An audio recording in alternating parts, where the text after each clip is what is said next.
Karena kalau muscle, kalau tidak dilakukan perbaikan, semisal robek nih atau strain, nah dia itu fleksibilitasnya pasti berkurang.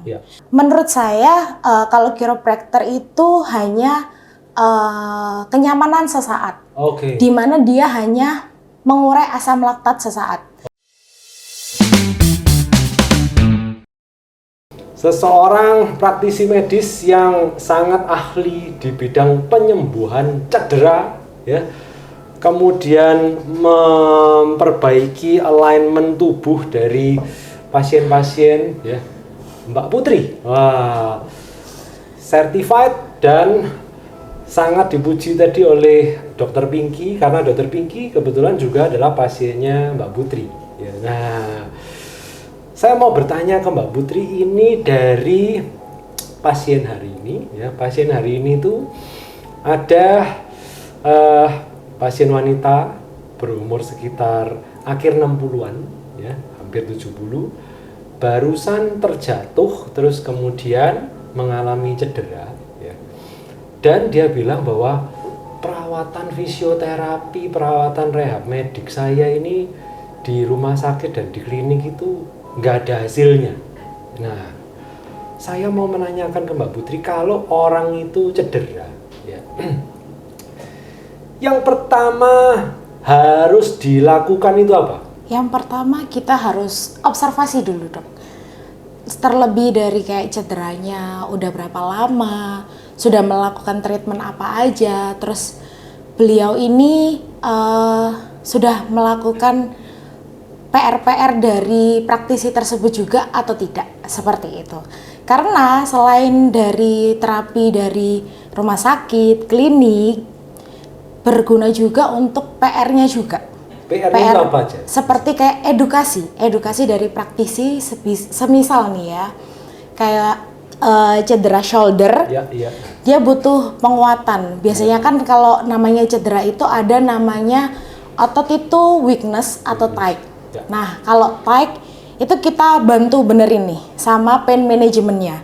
Nah, kalau weakness kita harus penguatan. Nah, biasanya edukasinya itu berupa penguatan.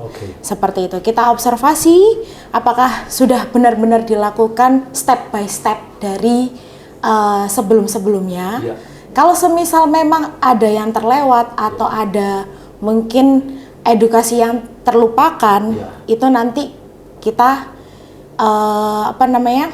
reedukasi ulang dan kita kasih tahu pemahamannya, apa aja yang kurang treatmentnya juga, terus apa yang harus dilakukan, penanganan pertamanya bagaimana, semuanya dilakukan step by step dari observasi. Terus habis itu kita ada namanya diagnosanya itu suspeknya arahnya kemana, apakah ada dari hasil MRI, ronsen, itu berguna banget buat ngebantu praktisi bahwa cederanya tingkatnya sudah separah apa. Seperti itu. Baru kita lakukan tindakan fisioterapi tersebut. Nah, gitu. Pasien seringkali komen bahwa aku sudah bolak-balik fisioterapi, tapi nggak ada hasil yang bisa dirasakan oleh pasien. Nah, sebetulnya menurut pengalaman Mbak Putri, fisioterapi yang tepat, ya, in general lah, pada kasus-kasus pada umumnya, itu sebetulnya memerlukan berapa kali terapi baru pasien bisa merasakan manfaatnya secara signifikan? Nah, itu bergantung cederanya di mana, dok. Dia otot, tendon, atau ligamen. Nah, kalau otot itu sekitar 2-8 minggu dia healing recovery-nya. Tapi kalau tendon itu sekitar 3 bulan sampai 6 bulan, bahkan bisa 12 bulan. Kalau ligamen itu lebih lama lagi. Itu bisa 6 bulan sampai 12 bulan. Seperti itu. Jadi sebetulnya pasien perlu dianalisis dulu dan diterangkan ini masalahnya di otot, ligamen atau tendon, supaya pasien bisa mengikuti treatmentnya dengan baik dan mendapatkan hasil sesuai dengan ekspektasi lama penyembuhan tadi, kan, betul, Mbak Putri, ya? Betul. Nah, seperti kayak beliau misal nih, kalau cedera otot, kalau cepat ditangani, dia akan healing recovery-nya lebih cepat. daripada tidak dilakukan apapun.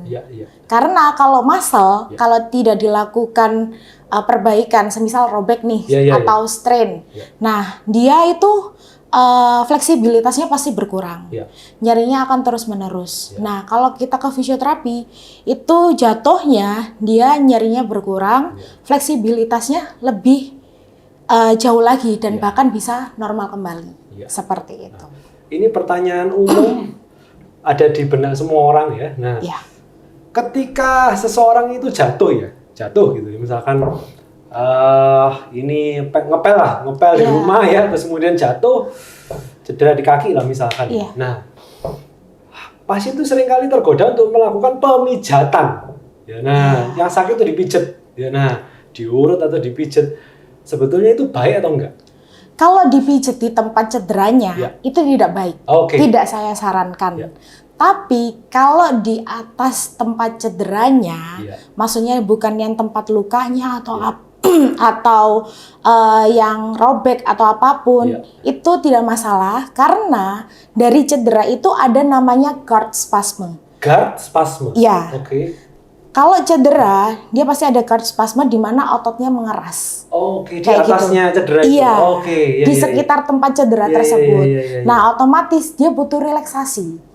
Seperti itu, buat mengurangi pain-nya juga. Massage itu untuk merelaksasi itu? Betul, gitu dok. Boleh, tapi dilakukan dengan yang tepat, bukan di tempat cederanya tersebut. Oke. Wah, excellent itu. Informasi yang bagi saya pun bermanfaat itu tadi. Nah, pertanyaan terakhir, ini pertanyaan trivial tapi saya pun ingin tahu ya. Banyak praktisi ya, mungkin chiropraktik ya namanya, yang suka bunyi krek gitu kan. Nah, yang menunjukkan ini yang paling sering saya lihat di sosial media, orangnya pasiennya tiduran, terus kemudian dikasih kain atau apa di sini, terus kemudian krek bunyi gitu ya. Nah, saya nggak tahu apakah itu bermanfaat. Terus penjelasan medisnya itu cara kerjanya bagaimana, apakah itu membahayakan? Nah, saya perlu ini expert point of view-nya dari Mbak Putri, apakah itu benar atau salah? Sebenarnya itu bergantung dari pas individu masing-masing. Kalau semisal itu dilakukan secara relaksasi, pasiennya benar-benar kondisinya rileks, itu tidak akan terjadi masalah apapun. Tapi kalau semisal ada ketegangan, itu akan menjadi kondisi yang bermasalah. Karena apa? Itu bisa terjadi rotasi dari sendinya, terus atau peradangan di sarafnya juga, seperti itu. Karena tidak rileks dan tegang. Ketika tegang, otot tegang, muscle tegang, itu ketika ditarik secara paksa, dadakan, itu akan bisa merobek entah itu syaraf, entah muscle, atau bahkan bisa merusak sendi. Seperti itu. Karena apa? Menurut saya, kalau chiropractor itu hanya kenyamanan sesaat. Di mana dia hanya mengurai asam laktat sesaat. Sebenarnya di fisioterapi juga ada metode seperti itu, namanya traction. Nah, itu kita menarik tapi secara perlahan. Nah, kalau dilakukan secara perlahan tidak akan menimbulkan efek yang beresiko. Tapi kalau chiropractor, kalau tidak dilakukan dengan tepat dan pasiennya juga tidak rileks, akan menimbulkan resiko yang lebih berbahaya. Seperti itu. Excellent. Wah, banyak ilmu baru bahkan untuk saya dari Mbak Putri ya. Jadi bagi yang sedang mengalami cedera atau untuk pengetahuan umum kita semua ya, selalu pertimbangkan tentang manfaat, risiko, dan waktu penyembuhan sesuai dengan yang tadi dijelaskan oleh Mbak Putri. Terima kasih banyak ilmunya Mbak Putri sharing bersama dengan Dokkes episode ke-8. Terima kasih banyak juga dokter. Seru nih. Wah, happy.